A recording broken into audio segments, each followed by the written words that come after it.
We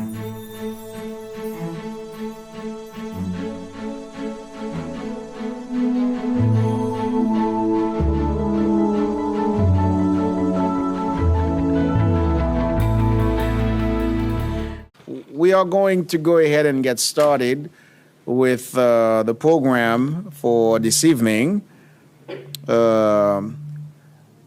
have Eyad Said, who is going to talk about surviving a dictator surviving. I am Dimi Doreska. I'm a board member of the Iowa City Foreign Relations Council, and I want to welcome all of you to this program. Thank you for joining us in person, and for those via live stream today, to this evening, thank you for joining us. I will be your host for this program, and this year we are celebrating ICFRC 40th anniversary, so we have some great plans for this year, with a total of 4 events devoting to celebrating our supporters, our legacy in the community, and the bright future ahead for internationally focused programming. We hope you will check our website and sign up for our monthly newsletter, and follow us on social media to learn more about the exciting stuff happening this year as we celebrate our 40th anniversary. Today's program is part of our new 2023-2024 series, Global Connection Across Iowa, which is funded by Humanities Iowa in the National Endowment for the Humanities. We will ask 2 things from you. First, there are paper copies of the Humanities Iowa sign-up form. It would be great if you could add your name and contact information to one of those. Secondly, after the program, there are paper copies of the Humanities Iowa Program Survey. It would be great if you would fill one out and leave it with us. ICFRC wants to acknowledge and thank its annual donors, sponsors, and partners for their support. This includes the Iowa Arts Council through the Iowa Department of Cultural Affairs, Humanities Iowa and the National Endowment for the Humanities, the University of Iowa International Programs, Honors Programs, and Public Policy Center. The Stanley UI Foundation support the organizations. Midwest One Bank, Taxes Plus, City Channel 4, for providing online access to ICFRC's programs along with the UI Library archives. The Iowa City Public Library for our new home, where we are hosting this event tonight. And last but certainly not least, the long-standing support from individuals who have helped our organization grow for 40 years. Many who are in the audience today. And thank you to you all. So ICFRC has adopted the Native American land acknowledgement prepared for the City of Iowa City ad hoc through Reconciliation Commission and Human Rights Commission. ICFRC recognizes that our home community of Iowa City now occupies the homelands of Native American nations to whom we owe our commitment and dedication. The full text of ICFRC acknowledgement is on our website. We invite you to check it out at icfrc.org. I would like to introduce to you today our speaker. As I said, Eyad came to Louisiana from Syria in August 2012 as a graduate student. He earned his Ph.D. in applied mathematics from Louisiana State in 2018. A husband and a father of 2. They all moved to Cedar Rapids, where he joined Mount Mercy University as an assistant professor of mathematics and statistics. He's now a software engineer at Collins Aerospace in Cedar Rapids. Please join me in welcoming Dr. Eyad Said, who will talk about surviving a dictator surviving.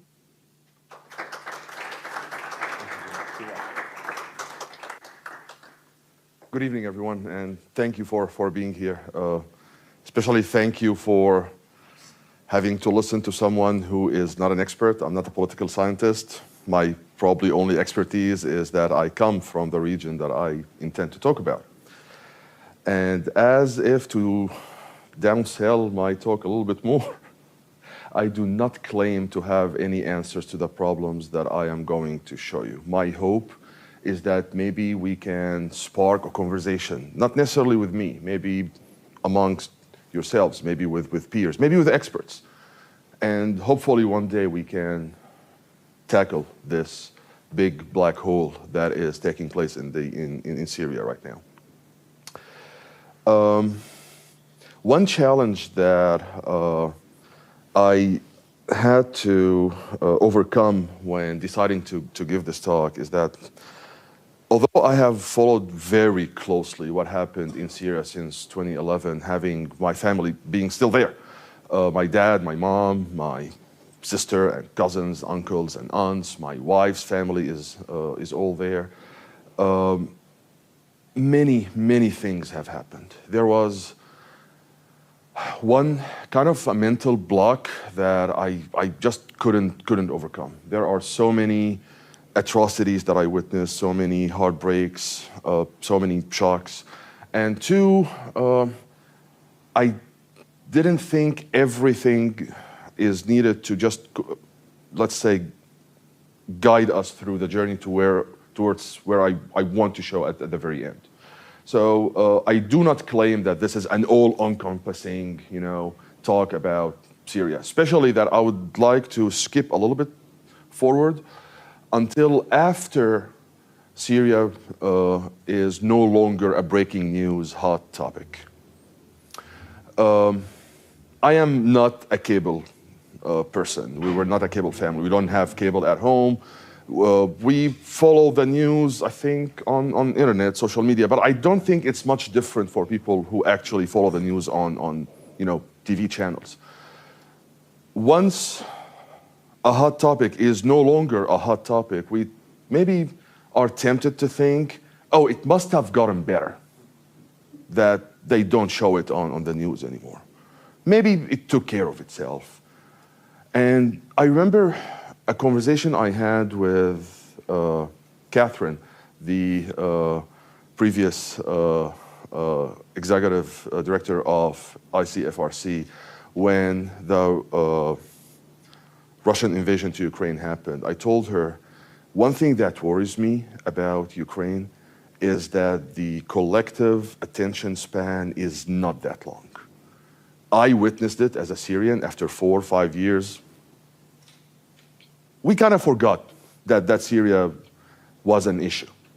And it worried me that this might happen to Ukraine. And we've seen it, actually not just in Syria, we've seen it in other issues. There's always another thing happens, and then the previous issue is pushed to the backlog. So,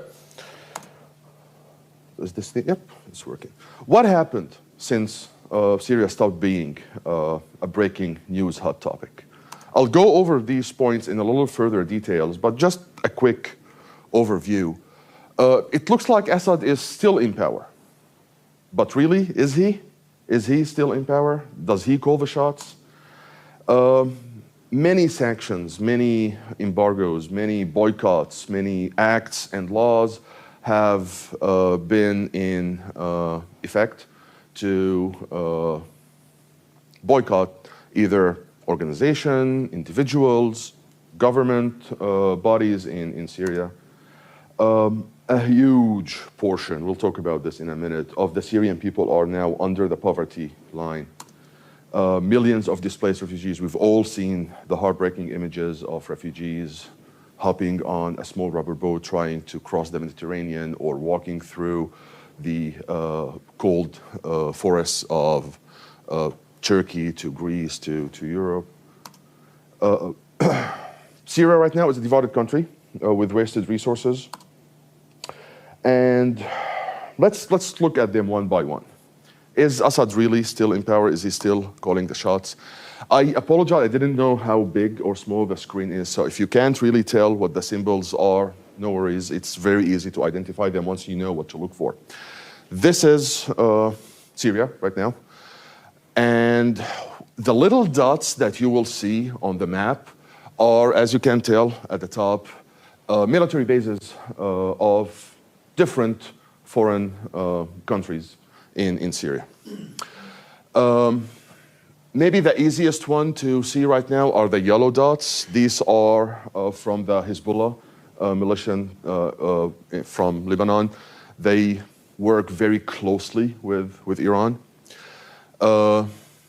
Speaking of, you might be able to see, I'm so sorry again, I didn't know that this will be blurry.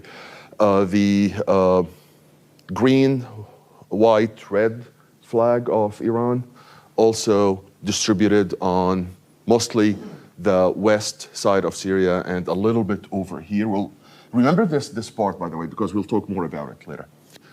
I think once a teacher, always a teacher. I'll try not to teach so much. And another one is the American flag, which is mostly in that yellow part. At the top, at the north, the red dots are Turkish military forces. These military forces have been described as the largest military presence in Syria, maybe ever. So when you look at this map, does it look like Assad is in power? With so many military posts, with a big, really big military presence in the area. Think about that as we go on. Like I said, many sanctions and boycotts to both government and individuals have been signed. One famous or infamous, depending how you want to call it, one that I guarantee that almost every Syrian know it by name is the Caesar Act. Maybe you heard about it, maybe not. It's named after an individual who had that code name, who leaked thousands of images that document the torture in Syrian prisons. Horrific images. Like I said, I witnessed a lot of atrocities, but I couldn't have the heart to, browse through more than a couple of images. They are, as far as I know, still on display in DC, I think in the Holocaust Museum, as far as I remember. This act in particular that was signed by previous President Trump in 2019 and I believe was in effect in 2020 is known for all Syrians for maybe the following effect. This is the exchange rate, Syrian pound to dollar. This is the beginning of the Syrian I object to calling it civil war, but let's go with that since this is what looks like most of the political scientists call it. As you can see, it was increasing kind of steadily until this point, until the Caesar Act was in effect, and then it dramatically collapsed.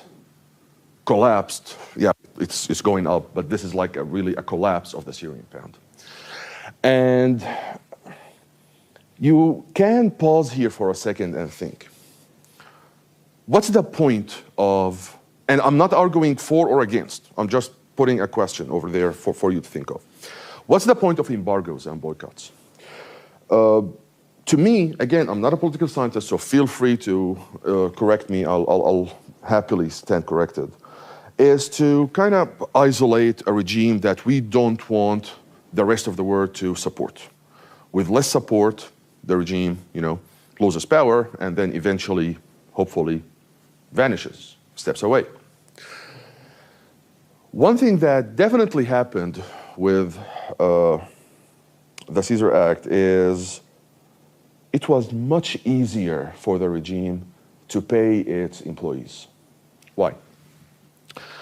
Every country, Syria is no different, doesn't only own its currency in its own currency. They own it in dollars, they own it in euros, they own it in other currencies. With the collapse of the Syrian pound, The regime is paying its employees in Syrian pound. What used to be, for example, $100 maybe dollars over here is now maybe $1. It's cheaper for the regime to pay its employees, its soldiers. So think about that. Who really pays the price of embargoes? Not the regime, not Assad. We'll see later how Assad is able to survive. But one thing I can tell you from a personal experience, and again, I'm not saying I'm against these measures, is that everyone who used to be a middle class is now poor. Everyone who used to be poor, I have no idea how they even survive. We'll touch base on that in a minute. The UN right now estimates that around 90% of the Syrian population is under the poverty line. Too many things going on here. You can focus on top right corner.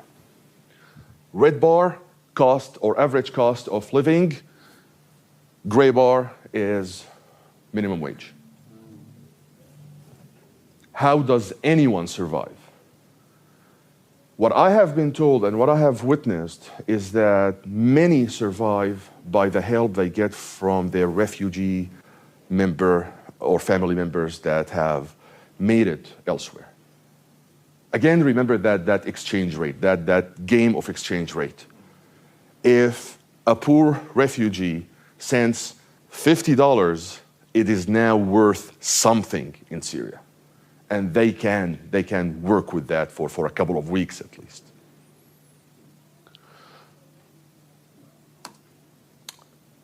With being in poverty, if you can't read Arabic, I didn't touch anything, I swear. Let's go back. If you can read Arabic, great. If not, this is what the middle sign, the center sign says. Hungry people cannot eat rocks. They eat their leaders. This is a recent demonstration in the southern part of Syria. It sounds bad, like what kind of a threat is that?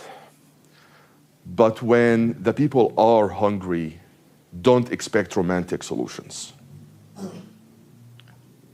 Put things in, you probably have heard this analogy a lot, put things in a pressure cooker, and you can only expect something, bad to happen. The reason I'm putting this on the screen is that after clashes really intensified in Syria around 2013, 2014, demonstrations ceased to exist because who can go and demonstrate when there are bombs everywhere and there are clashes and fights? This is very scary to Assad right now. This is like another nightmare. This is 2011 happening all over again and pretty much from the same spot, southern Syria. Not the same governorate. It started in Daraa.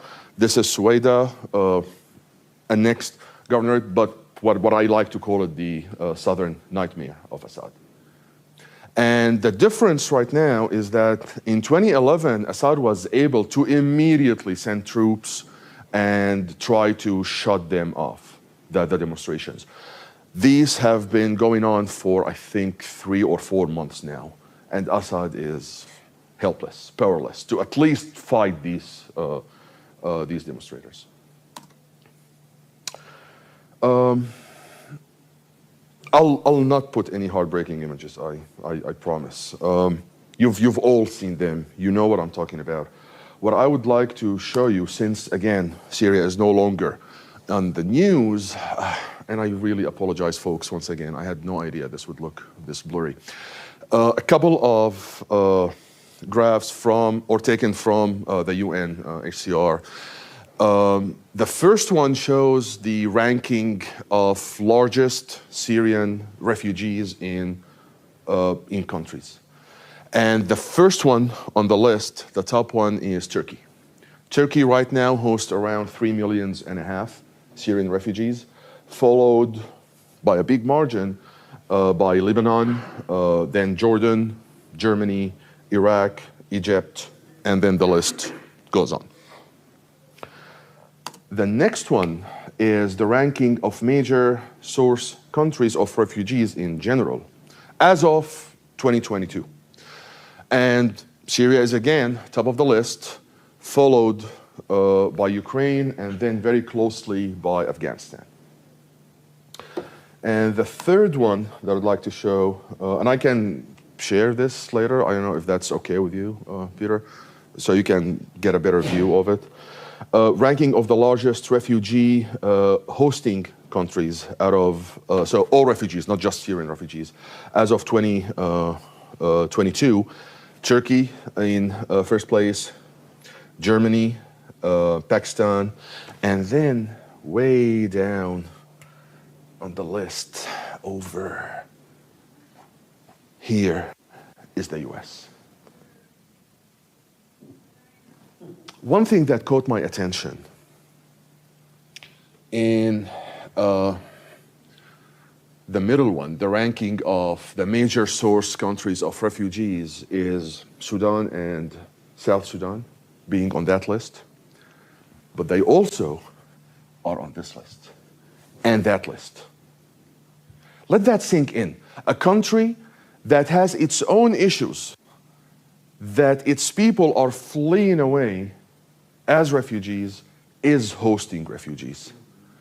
And right now, by the way, a quick disclaimer. I'm not yet a citizen. I am on a path to citizenship.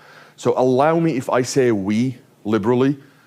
I shouldn't. Maybe I should just say I'm a guest right now, but it should be a couple of years when I can officially say we.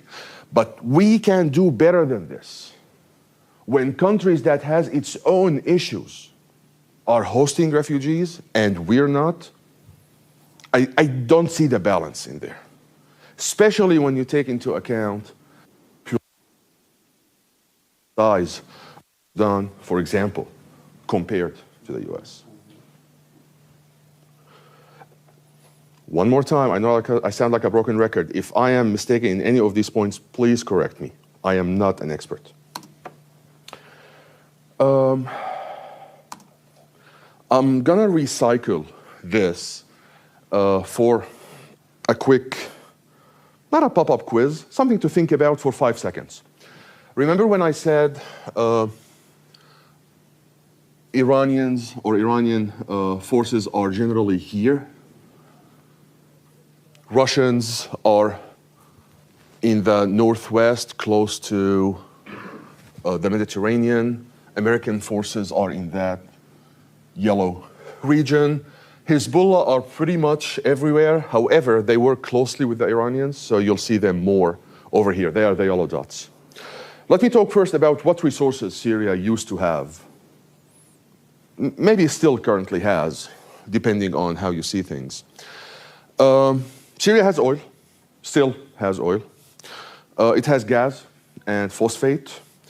It used to be kind of popular destination for tourism. Of course, that is gone now. And it has a good, let's say, candidates for ports on the Mediterranean. If you can see it from the back, on the Mediterranean, there is the Russian flag right now. That resource is now controlled by the Russians. This one dot in particular, this is a city called Tartus. The Russians have built a sizable base that wasn't there originally to control the port over there. Latakia, similarly, the one to the north, is surrounded by Russians. Quick question. Where do you think Syrian oil is? You don't have to answer out loud.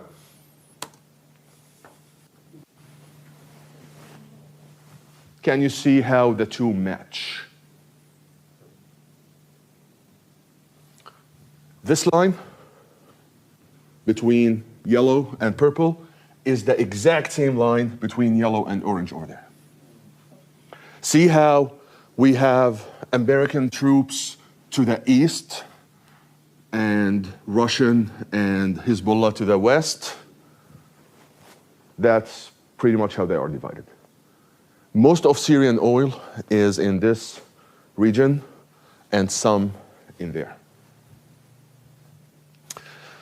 I recall, I think it was 2018 or 2019. Oh, actually, let's go back a little bit further in time. When ISIS came to power, this is when the US started sending military forces there, understandably. And close to the defeat of ISIS, I remember previous President Trump said something along the line of, we now control the Syrian oil. Now, you can understand it in two ways. You can either understand it as ISIS no longer controls the oil. We do, the good guys. Or we, Americans, control the oil. Do I have an answer to that? I do not. The Syrian oil right now is a very big question mark. Remember the embargoes and boycotts? Many of these acts were directed towards the energy production sector of Syria. In other words, even if Assad can control or has control over the whole map, he cannot sell oil to anyone. So who controls the oil right now? There was news, I think Politico had a story in 2019 about a very small firm from Delaware called Delta Crescent, as far as I remember, that won the, what's the term I'm looking for? Deal, let's call it a deal. That won the deal to extract oil in the yellow region. And then in President Biden's time, told them that they can no longer work there, still gave them one after another extensions to get out of Syria. And I don't know if that happened to begin with. So that resource is mostly gone. Syrians do not benefit from their oil. They actually have to kind of purchase it. Right now, the Syrian regime purchases oil and gas from, can you guess? Russia and Iran. Because of the embargo, they cannot make business with, Europe. They cannot make business with the US. They purchase oil. When they have oil, they purchase oil from Iran and Russia, and gas. So that's the resources gone. Now that begs the question, how is Assad surviving all this? One thing that is working in his favor so far is the support from his allies. And I have, if I could add more quotation marks, I would, because it's not really support. We know that nothing is for free. They don't support him because they think he's good. They don't support him because they think he is, the answer to serious problems or to their own problems. They are supporting him because they are controlling the resources of the land. Russia has now control over the ports on the Mediterranean. They have secured, I believe, deals to run the ports for the next 49 years, which means even if Assad is gone tomorrow, they can still control the ports for the next 49 years. My understanding, and correct me if I am wrong in this, is that when governments make deals, they don't make them as, individuals. Assad did not sign the deal on his own behalf. He signed it as the president of the Syrian Republic. So even if another president comes tomorrow, that deal will still be in effect. So ports, next 49 years. Phosphate, I believe 70% is going to Russia officially, if not more, but the official deal is 70% for the next, I believe, 20 years. So it's not really support, it's a deal. Here is Assad speaking, here is our resources, keep me in power, keep me there, keep me benefiting. Now benefiting from what exactly? We'll we'll see in a second. So, just to kind of go over that support real quick. Since 2015, or on September 2015, Russia officially sent troops to Syria, answering Assad's own request. He officially asked Russia for military support because he was losing power so badly. He was losing lands like crazy before 2015. But before that, as early as 2011, when the whole Syrian crisis started, sorry, excuse me, Iran has been sending thousands of volunteers trained by the Islamic Revolutionary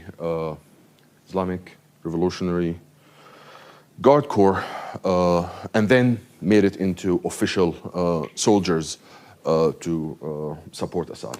Hezbollah since 2013. That's the military side.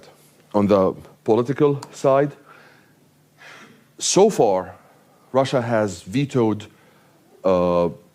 Security Council resolutions 17 times to prevent any intervention from others, no matter who they are in Syria.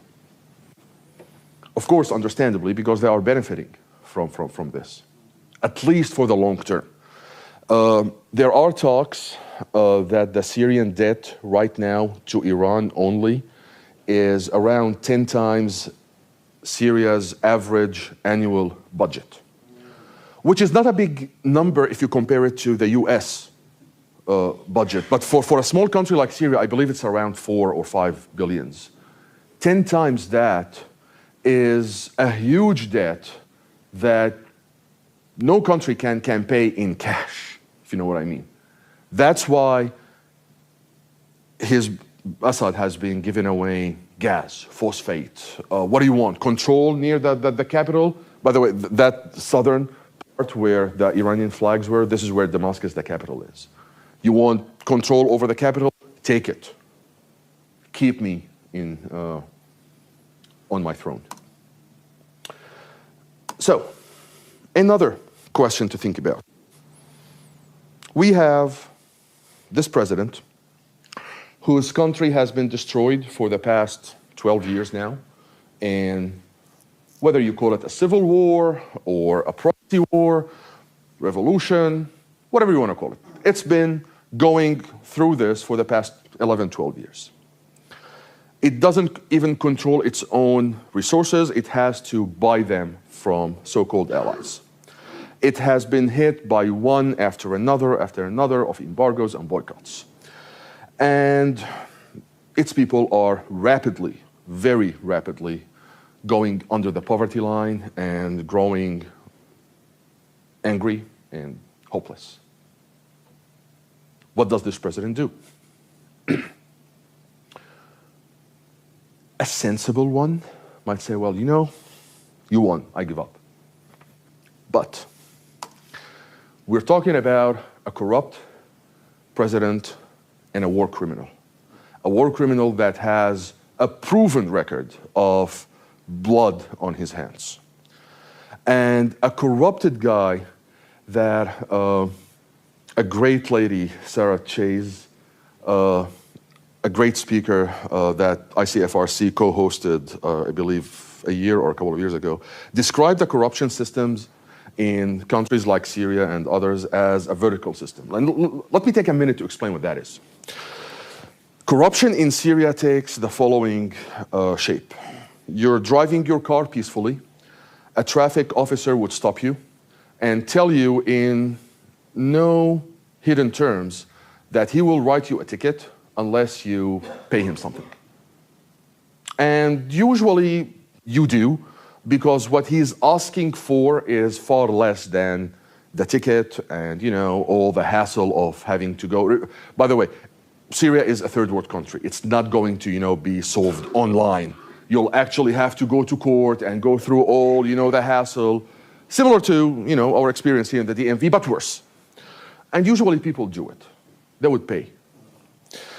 The difference in that system of corruption is that that traffic officer would only keep a fraction of what you paid him in his pocket or her pocket and pay the rest to the higher-ups, who in turn would only keep a fraction and pay it to the higher-ups, and so on until you get to the close inner circle of Assad.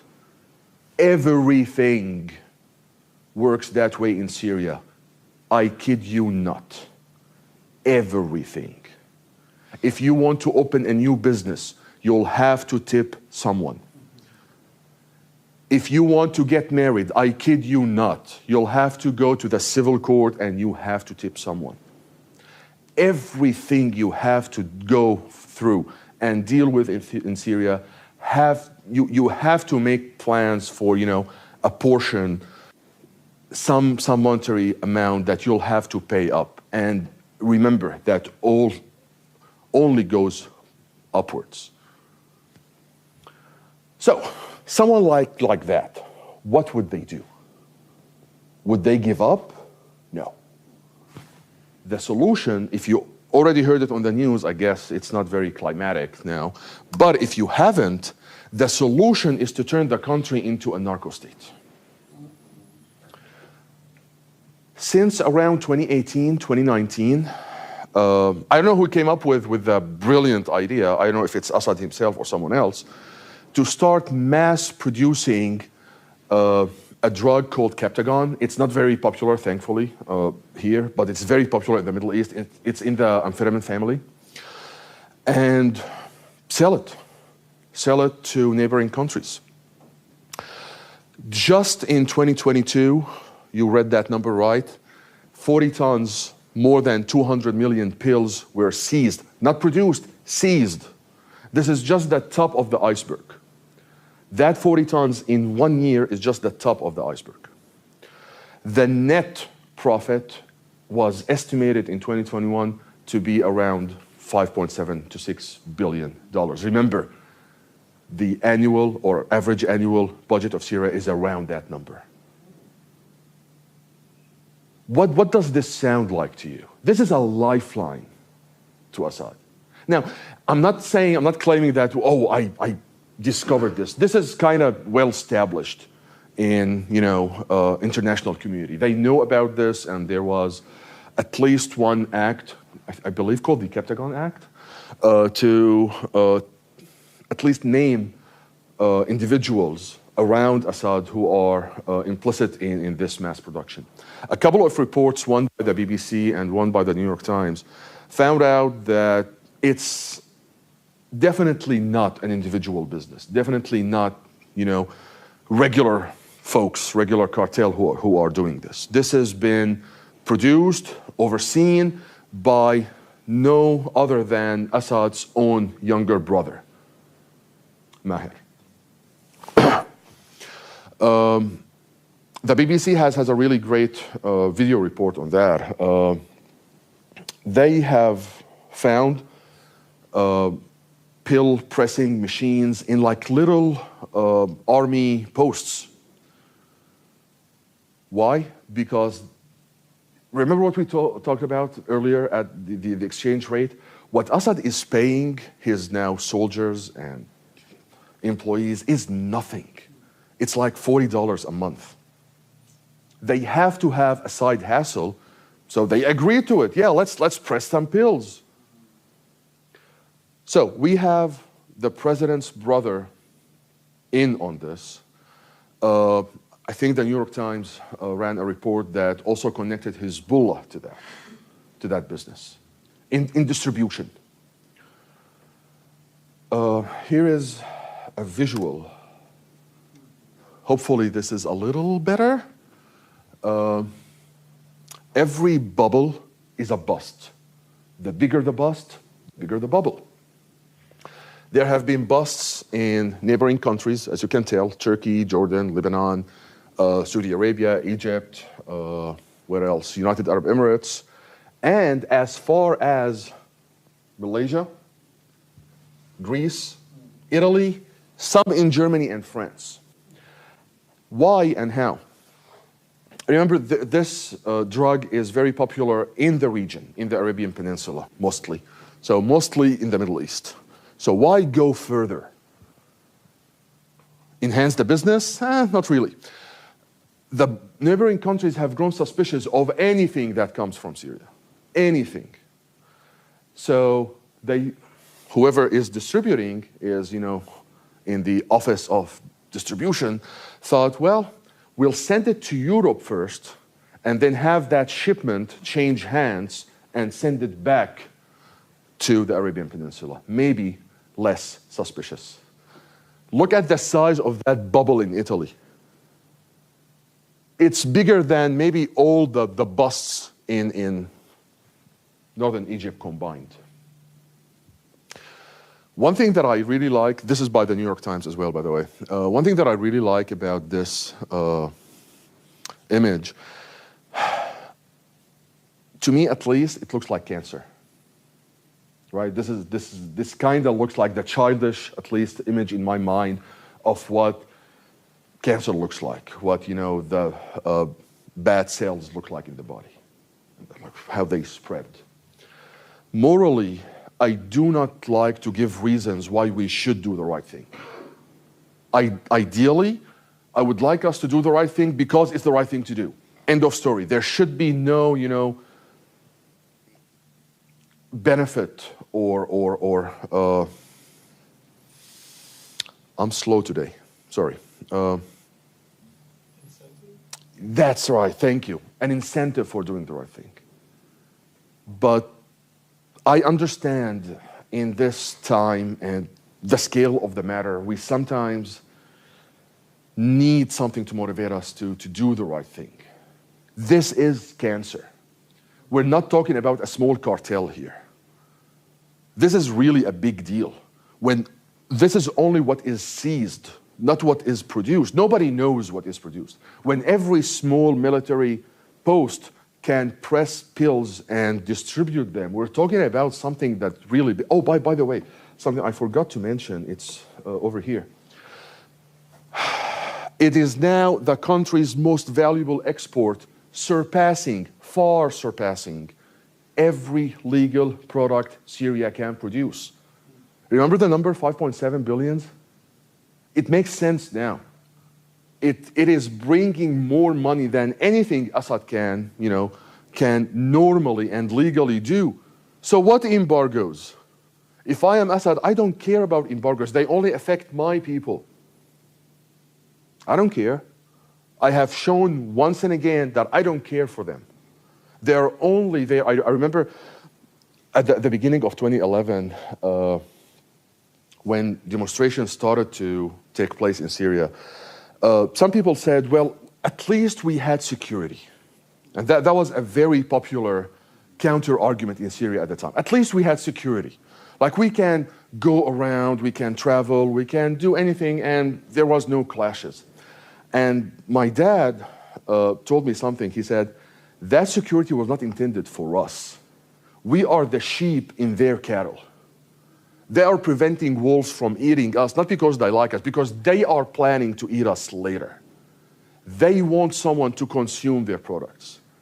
When Assad and his family, his cousins, his inner circle, literally controls around 60% of every business on Syria, they need customers. If customers cannot pay, there is no point of them controlling all that business. That security was not meant for us. That security was meant for them. So when I look at this map, it now takes what we have been dealing with to a larger scale. Now others are suffering because of, I think, Assad staying in power. I want to reiterate once again, somebody might come and say, well, how do you remove Assad right now? I don't know. Will it produce a black hole similar to the one that happened when Saddam Hussein was removed? Yeah, it probably would. But I don't see any other solution. Like, no matter how you look at it, there will be a black hole. Let's do it now. Let's rip that Band-Aid and deal with the consequences. Keeping Assad in power will only make things worse. There's no way for it to become better. If, putting it mildly, some governments thought that having to deal with refugees is bad enough, I say this is worse. thank you, and appreciate you being here. Thank you very much. Yeah, thank you. And we are going to jump into the question and answer portion of our program. For those with a question, please raise your hand and I will bring the microphone to you. And Peter is in the back, so he'll bring the microphone to you. Before we begin with questions, we want to thank our supporters once more time and donors for their support. In particular, Humanities Iowa for today's program. If you would like to join ICFRC or make a gift to support our programs, please go to icfrc.org. Or check out one of the signs stationed in the room today, okay? Thank you again for your participation. All right, so questions. So who has questions for Eyad? Over there.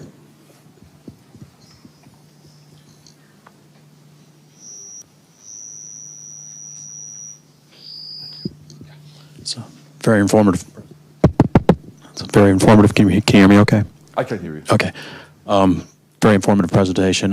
So maybe two questions coming from a pedestrian that does not understand international affairs in the region. But with the Russia conflict in the Ukraine, is Iran escalating their support for Assad? Maybe that's question one. And then two, what is your understanding of the incentive for Saudi Arabia to support, essentially the counterforces?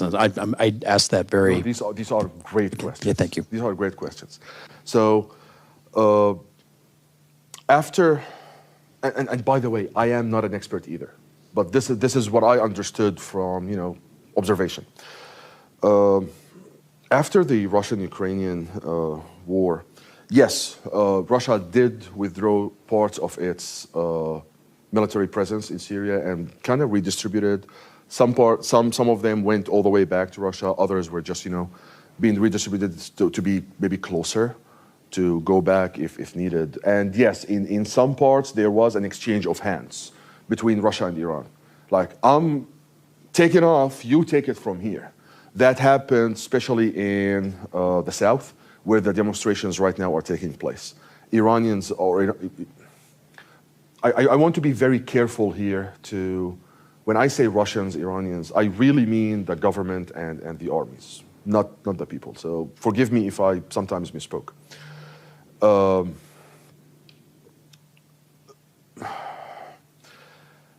Some Syrians think this is actually a good chance for the international community to do something now that Russia is kind of busy with its own war.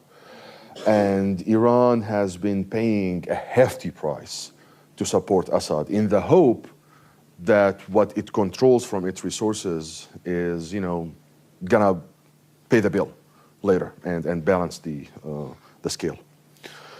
That's my understanding. So yes, it is definitely affecting the distribution of power over there. But you'll see that Assad himself is outside of that equation. Like, nobody speaks of Assad or to Assad. These exchanges, I really mean it, they take place between these two factors. Like, sometimes there will be like international committees to talk about Syria, namely Russia, Iran, and Turkey.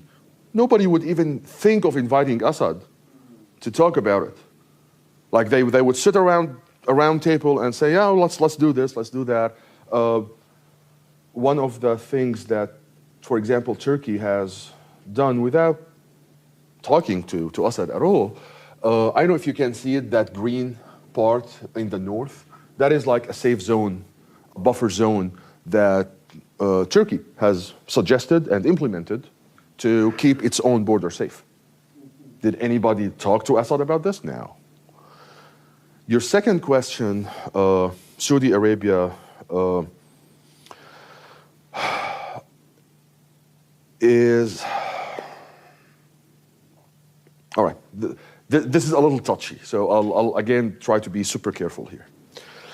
But this is not only my observation. I have met Saudi friends when I was back a graduate student in Louisiana, and they told me similar stories. At the beginning of the Syrian demonstrations, actually once there were fights and clashes in Syria, some Saudi sheikhs would go and say publicly, like, this is time for jihad. This is time to go support your Muslims brothers, go fight for them, go fight with them. And depending on how much you are familiar with the Saudi government, this is not something that you can say publicly in Saudi. I mean, we all have that image that, oh yeah, they support that. No, they don't. The government itself does not support that. However, they did the sneaky thing of allowing jihadists to go. Why? Because why not? Let them go. If they fight a war and won, great, we don't like Assad anyway. If they die there, it's another win for us. We got rid of jihadists on our land. They died elsewhere. In Syria, I have seen, well, not personally, but like in the news, I have seen jihadists coming from not only Saudi, but from other Muslim countries. It is touchy for me because although I'm not religious, but I still identify as a Muslim. I was raised as a Muslim, so it's a little touchy subject for me. But we have seen in Syria jihadists coming from Tunisia, from Algeria, from Libya, from Saudi, from Kuwait, from Afghanistan. And I guess the unspoken deal was, yeah, let them go. Let them go. Why keep them where they don't want to be? They go there, good for them. And eventually, most of them, if not all of them, were killed there. So that is one incentive. I guess the Gulf countries, they were, at least in the first 3 or 4 years, they were sincere about trying to help the Syrian people. They wanted to get rid of Assad. But when it got too messy, they kind of like, it's not worth it. And to me, this is even worse than not helping. There is a story that I keep referencing, and I'm not claiming any malicious intentions here, but very early in the demonstrations, the American ambassador in Syria went down and walked with the demonstrators. Now, maybe he participated out of the goodness of his heart. Maybe he thought, like, this is a good cause, a just cause, I'm going with it. But what the people saw is the American ambassador walking with them. So what did they think? America's on our side. What did Bashar Assad do? Oh, it's the imperialist West fighting me. And he's still using that narrative until today. It is not a fight for freedom. This is not a fight for human rights. This is the imperialist West planning and conspiring against the stability of the region. So half-cooked plans usually backfire. They are worse than no plans at all or no action.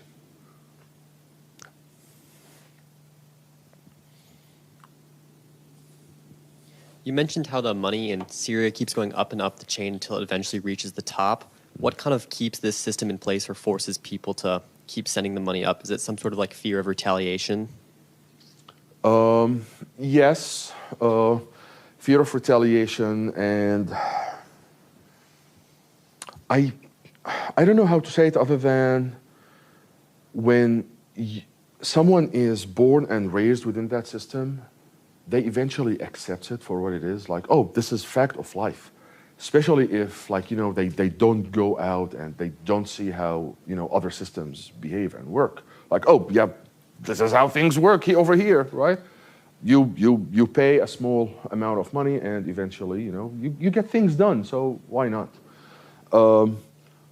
Which, if you understand it as I am putting part of the blame on my people, including myself, then yes, I think we are partially to blame for this. But there is retaliation, definitely. Like in the maybe traffic incident, the retaliation is, a citation. But in other situations, you don't get things done. Here is a funny short story. Do we have a couple of minutes? Back when I was in Syria, I met with a gal who worked with me, but she was an Assad supporter at that time, at least. I don't know if she changed her views. And the funny part is that she told me a story that an oil extraction company approached her dad. Her dad is like an expert in oil, who used to work in Gulf companies and then retired and went back to Syria.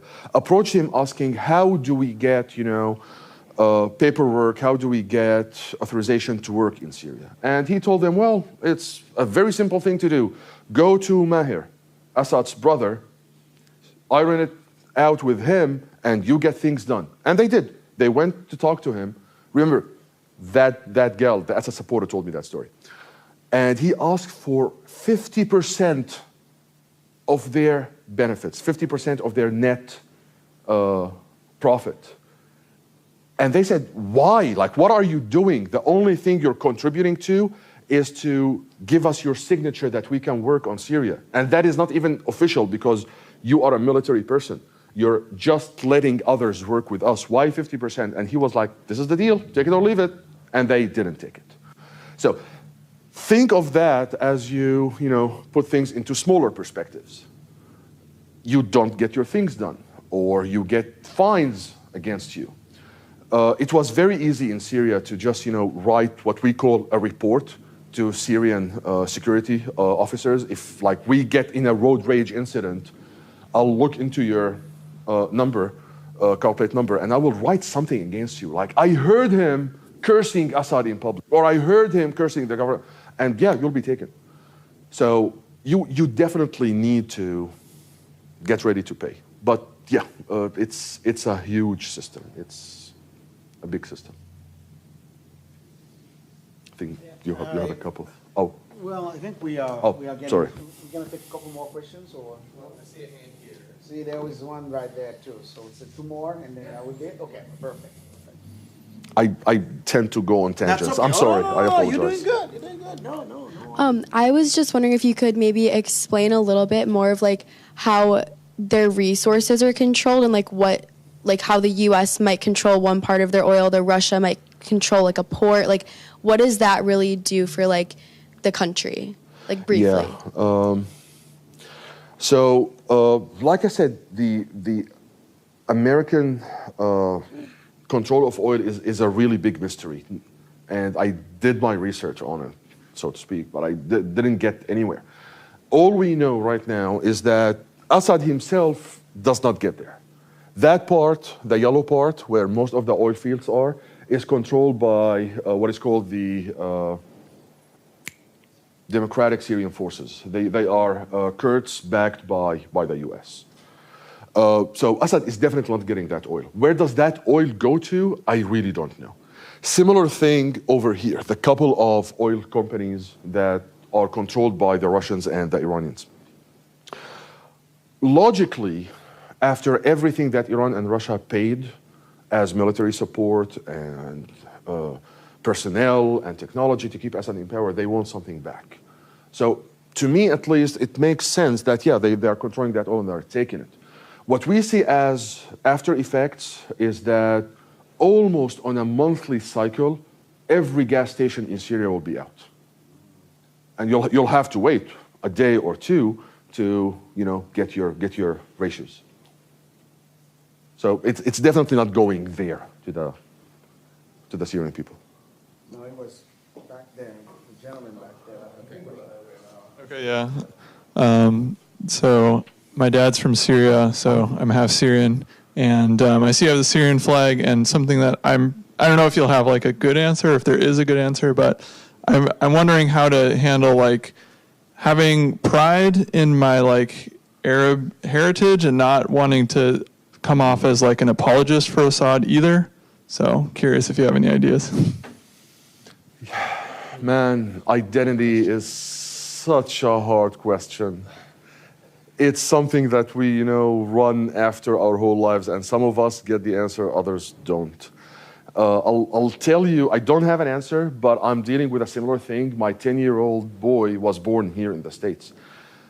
And for whatever reason, he grew fond of Syria, although we tried to limit what we tell them, himself and his sister, about Syria, because it's a long story of heartbreaks and, atrocities. But he wants me to speak Arabic in public. He doesn't want me to speak to him in English in front of others.